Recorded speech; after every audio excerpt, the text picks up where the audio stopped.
Bison Media Zone on WDAY Extra. Welcome, everybody, to this week's edition of the Bison Media Zone. We do it each and every Wednesday at 10:30 with the Forum's Jeff Kolpak. I'm Dom Izzo. North Dakota State set for its home opener on Saturday.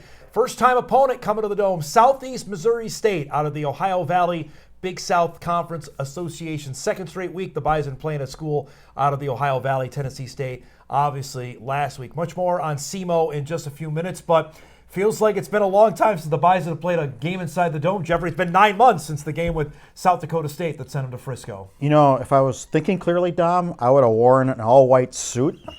No, that would be a look, man. And white glasses. If I was thinking clearly. Are you teasing Saturday? Is this what I'm you're teasing do? Saturday, yeah. If I was thinking clearly, and clearly I'm not. Well, the head coach brought it up a little bit in his press conference yesterday about, I don't know if distractions is the right word, but obviously there's something different associated with playing at home than they've had for the last 2 weeks on the road. And I think he was pretty impressed with this team and talking to him and listening to his press conference. In the first two games, NDSU was clearly the team to beat. I mean, it would have been easy to underestimate Tennessee State and the Citadel. And these guys are 3.5 overall team GPA. They're smart. They watch film. They see that maybe Tennessee State doesn't look very good on film, and watching the game from last year, they see the Citadel as zero passing game. Yeah. They're not stupid. They know this. Yet they came out, I thought, with a pretty good line of focus and what Tim's described as energy, and I think that's going to have to carry over this week. They're clearly, I'm using that word a lot today, they're clearly the favorite heading into Southeast Missouri State, which lost its record-setting quarterback from last year, has a new guy, has several new players like everybody does in the FCS.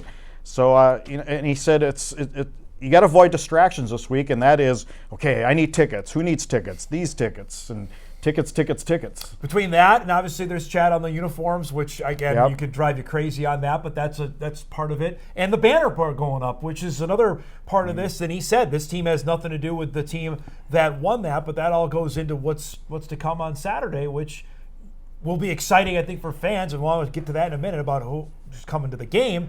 But there's an actual football opponent, which I think by far, this will be the best of the three opponents they've seen yet. The banner is going to be lowered at 2:20 at kickoff at 2:30. Will the team even be out there for know. that? I won't. I don't think so. I mean, if that. Yeah, I don't think so. Succinctly, they are. This is about them and this year, and Tim has made note of that this team has nothing to do with last year. That if I were him, I would wait till after that's raced. I believe that's what's going to be the case. I would say. I went online on Go Bison on Monday. There were several sections. There are no tickets left. There are still a handful. The visitor section, I think that's, section 23 across. Usual. That is open. There's a few other pockets as well. I know they want to sell out. We haven't seen a regular season home sellout in a long time. What do we think, expectation-wise, a crowd on Saturday? Well, just what you described, I think that's pretty good in this day and age of FCS football and just the level of attendance nationwide is down. It's been down for a while. And ever since the pandemic, I think people found other things to do. Yep. And so I think it's slowly coming back, very slowly coming back. NDSU, I think Tim's done a really good job. I would agree with that. Yep. By the way, of promoting his product. Yep. He's hardly ever getting out there. Yep. Oh yeah, he never declines a speaking engagement. He'll take that trophy he did for the first month before putting that baby away, in his words, permanently. And so I think he's really injected some juice. The marketing department, give him credit. We were critical of him in the last 2 or 3 years ago. They've done things like the game pack, the 4-game pack. There's some ticket specials. And so they've gone down that road. Other than just throwing it out there and say, come on to the game. And I also think what they changed on the day of the game, the team walk that they did through the Fargo Dome tailgate lot, how they changed the pregame entrance, which I think some fans were like, oh, that's sacred. You can't mess with that. They did that, and I think got some positive reviews. You got to keep on that. That's something you just can't, well, we're good. You got to keep changing that to get people to come to the games. What did Michael Tutsi say when the 39-game streak was ended? We just roll the helmets out. Roll the helmets out, I believe is what he said. You just can't roll the helmets out anymore in college football and expect fans to show up. And I think what I understand is they're getting some younger fans too finally, which is big. I mean, you need to turn stuff over in the season. Well, think about it. The heyday of when a 14 through 17, right? That's a decade ago. So if those fans at that time, Jeff, are 26 to 30, now you're in your mid-30s, early 40s. You have other priorities now. Families. You have family, but you have other stuff that's taking you away from going to a game and committing 7-8 hours to tailgate and go to the football game. And you thought maybe a decade ago, and I think the argument was made that families have a lot to do with traveling teams. I think it's gotten worse. Yes. I think it's gotten worse. I would think there's more obligations. There's just more travel teams and camps and all that stuff out there and teams. Last thing before we get to the actual talk of the game. For the first time on Friday, fans are going to be allowed to set up their tailgate lot in the tailgate lot from 4 to 7. Good for them. You and I were on this 10 years ago at the height of Bison fans coming to the game. I'm not sure if it's going to be as busy as they hoped it would be, but you and I are there at 9 o'clock in the morning on Saturday. Yeah, we see the line of cars. Right. So now, if they're able to do that, I think that's a huge deal now to set up on Friday as opposed to going on Saturday. It almost with that line of cars, if you're toward the end, your bus, that takes about a half hour out of your tailgating time. Correct. That's something you were on at least a decade ago. If you're going to do it, don't go halfway. Either do it or don't do it. Right. So that's a new change you could see coming up this weekend. All right, let's talk some Bison football. There is a game. We got an update injury-wise from Tim Polisic yesterday. Let's start with Chris Harris. We found out late last week he got injured in practice. He missed, obviously, the game with Tennessee State. He was in a walking boot in his left foot. The news initially, Jeff, was ominous that he may miss maybe the entire season. That is not going to be the case. Talked to Chris yesterday, and he thought for sure, he initially feared that he was done for the season in the initial prognosis, but then as they got into it more and got more scans and things like that, it came back about as well as could be expected. Yeah. He hopes to start running after the bye week, which is next week, and maybe 2-3 weeks. We'll see. I mean, and Tim said they're going to be smart about this, and that's the correct way, because they certainly have depth in that receiver room. But good for Chris. Yes. He's a leader. He's a team captain. My story this week is on how he's dealt with suicide prevention. He lost a couple of high school friends in the last year and a half, and so he's outspoken about that. Those are the guys. He came as a walk-on from El Paso, Texas. And you think, okay, well, will he stick around? Well, he certainly has, and he's really made the most of it. He really blossomed last year to turn into a valuable receiver. You think about the catch he had on the game-winning drive against the Jackrabbits in the regular season when Cam Miller rolled out and hit Harris on a diving, sliding catch. But that's a spot. If you're going to be down a guy or two, and they are, that wide receiver might be one that they can take it. And one of the guys that stepped up is Minot's Logan Conklin. Randy Hedberg has been talking to me about Conklin for the better part of 2 years. You remember he committed the day after Minot won the state championship at the Fargo Dome, where he was unstoppable for Minot when they beat Shanley. He's come out 2 games and had his first 2 career receptions. He's big. He's 6'4", 205. He's got some speed. Talking to the coaching staff, he started out fall camp really smoking. Yeah. And then he had a little lull, and now he's really coming on. Tim said this week at his weekly press conference he's practicing at a high level. And that's how you get on the field. You don't get on the field on Saturday. You get on the field Monday through Friday and even Sunday and getting in there and studying some tape. So obviously the redshirt freshman's done a good job of probably growing up and quick maturity, if you will. Well, and you have to imagine with Harris being out and potentially Jackson Williams, we don't know on his status, which I want to get to in a second. But with him, Isaiah St. Romain blended in with the guys that we know, holy cow, that's some weapons for Don't Colt forget Payton about to choose Mekhi from. Collins, right? Who I think's pretty darn good. He sure showed Tennessee State in the second half what he's capable of. And there's a guy named Bryce Lance and there Raja too. Nelson. Yeah, my guy Nelson. Johnny Gores. You can go on and on this. So I mean, there's some dudes in that room. All right, injury-wise, let's update there. We mentioned the Harris stuff. Austin Altapeter has a calf injury. That's probably the one guy that probably looking like he may not play in the game on Saturday. Jackson Williams and Jalen Duffy both with toe injuries. They're probable is what Polisic told us yesterday. I think they'll try to hold them out, as best they can. I think you go see how the first quarter goes, and if you can get by without them, you get by without them. The linebacker spot to me, and we talked about this on Monday's Hot Mic, of the starters, we certainly know what they have. Backup-wise, Ray James has already looked really good. Oliver Lucht has gotten quite a bit of reps. There's some spots there, especially if Altapeter can't go. Peter Haugo is going to get a chance probably to play some more on Saturday. I really like Ray James. Yeah. I like the way he looks. I like the way his length. Again, we talked about it last week. His arm length is 6'11" of a guy 6'11". Yeah. He didn't play much last year. You forget about that. He was hurt. Yep. And so he missed a good chunk of his true freshman year in development. I think this guy's got some big-time potential. Yep. Now, the secondary has basically done nothing in the first two games because the quarterbacks that they haven't had played have not been very good. They will be challenged this week. You have a story out at Inforum.com on one of the great quarterback names, actually, I can remember. Jax Leatherwood, 6'8", 253 pounds. He was the OVC Player of the Week last week, transferred in out of a San Diego Community College. Jeffrey, this is the biggest guy I can remember the Bison facing a quarterback in the Division I era. Well, he's tied for the tallest quarterback in NFL history. Dan McGuire was 6'8". Dan McGuire, there's an yes. Dan McGuire was 6'8". This guy's 6'8". Oh, I forgot him. I can't find a 6'9" quarterback anywhere. There's got to be some high school kid out there somewhere who was 6'9". But he was a really good high school athlete in San Diego area. It was a San Diego Newspaper Tribune Metro Player of the Year.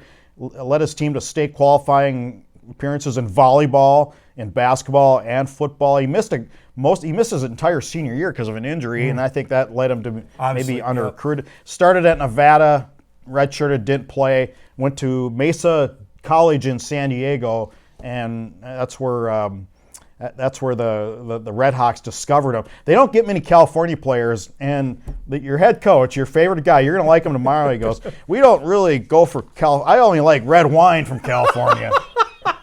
That's Tom Matukowicz is the head coach at SEMO. I can't spell. I can hardly spell it. I don't say it. But they thrive in finding transfer quarterbacks. Paxton DeLaurent, who was their 3-year starter, was a transfer that they got in at SEMO prior to him. This is a proud football program. They've won the OVC 2 of the last 3 years. This is a school that wants to be good in football, and he's instilled that over the last couple of years. And now we've said this time and time again about challenging. They're certainly doing. They've never played a North Dakota school. Their first time coming up to Fargo. I feel like in watching them from afar, and I've seen this on the playoff games that they've been in, pretty good athletes. They have some good receivers, and they've had some good quarterbacks over the years, and maybe not at the line of scrimmage like you need to be at this high end of the FCS level. But I think it's a program that certainly is better than almost most Ohio Valley. Yes, I would agree with that. They've been near the top of that. And frankly, they've actually matched up with either a Big Sky team or a Valley team in the playoffs. It was Montana a couple years ago. Last year was Illinois State, who they lost to. Committed 8 turnovers. Right. I mean, and lost by 8 points. You can't do that. But that's what they've seen, and obviously they know the measuring stick of what they've gone up against. They might be running into a buzzsaw this weekend knowing it's the home opener, but I'm really interested to see how the Bison match up with a guy who literally can look over the offensive line and just pick and choose where he wants to go with the ball. Can he move? And if you get to him, can you put him down? Right. He's 253 pounds. Correct. That's the big key on that. We're overdue for a break. We'll take one now. We come back. We'll look at the other Valley matchups going on this week. And a biggie in Missoula. We'll preview that and a couple other games on the schedule. Back here on the Bison Media Zone on this Wednesday morning on WDAY Extra after this. Back here on the Bison Media Zone, look at our Missouri Valley Football Conference games to watch this week. We'll get to the one on the top left in a minute.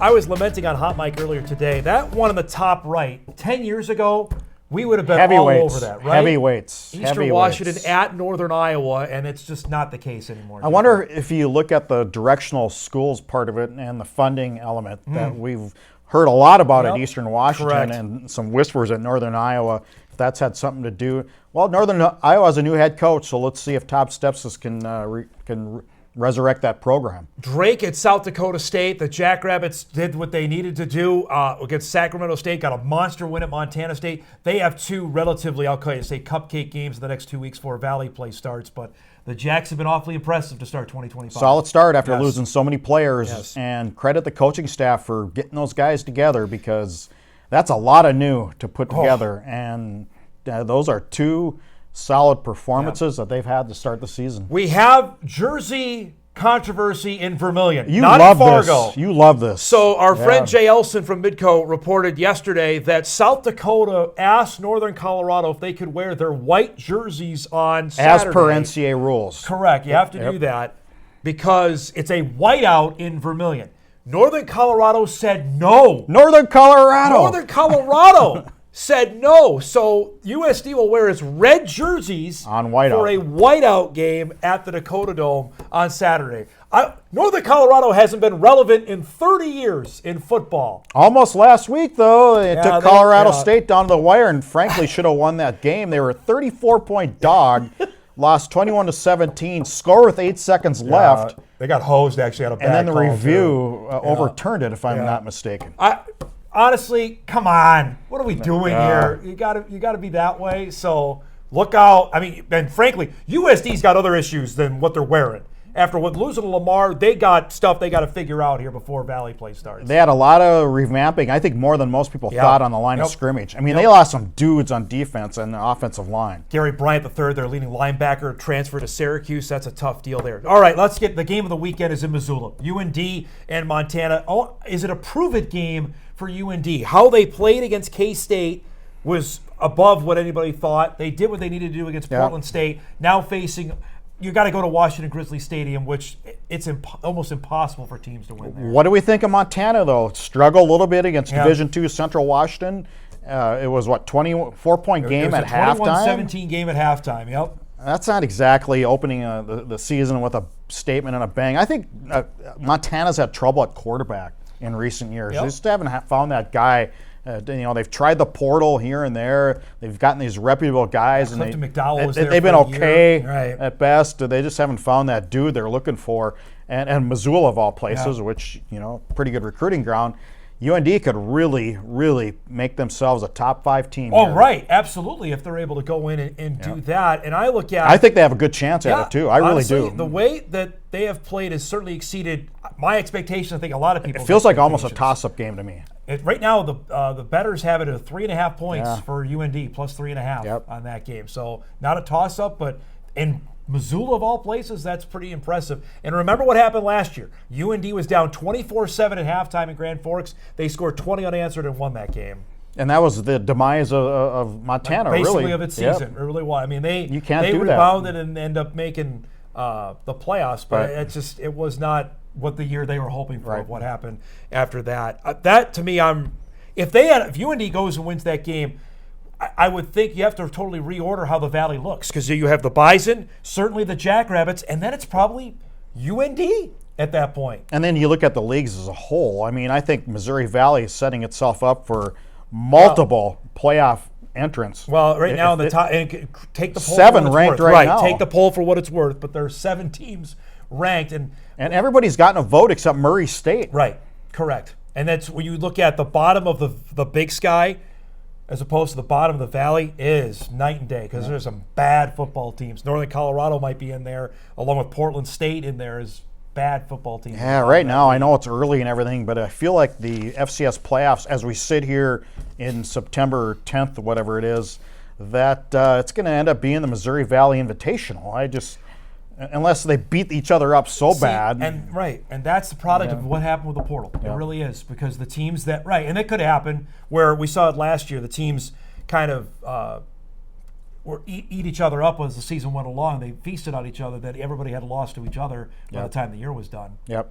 Well, again, that's the problem you have when you have so many teams. Right, and you need somebody to rise up and get good. I just don't know. Maybe it's our friends at Tarleton State. Well, a lot of 7 and 4 teams too. If you can go through in the Valley. Yep. And you can't have 3 teams go 7 and 1 like they did last year. I'd be surprising if that happens. We're back with you this week. Don't forget, Bison Game Day is live 10 a.m. from inside the comfy Fargo Dome with myself, We are Jeff, back home. Kyle, and Sam. And then we'll have the game for you. You'll see the banner raising at 2:20 with our kickoff show, and then the game starts just after 2:30 on WDAY for SEMO and North Dakota State. All right, thanks to Jeff for stopping by. We do the Bison Media Zone each and every Wednesday at 10:30 on WDAY Extra. Have a great rest of your week, everybody. We'll see you at the Dome on Saturday for the Redhawks and the Bison. Thanks for watching, and we'll see you next week.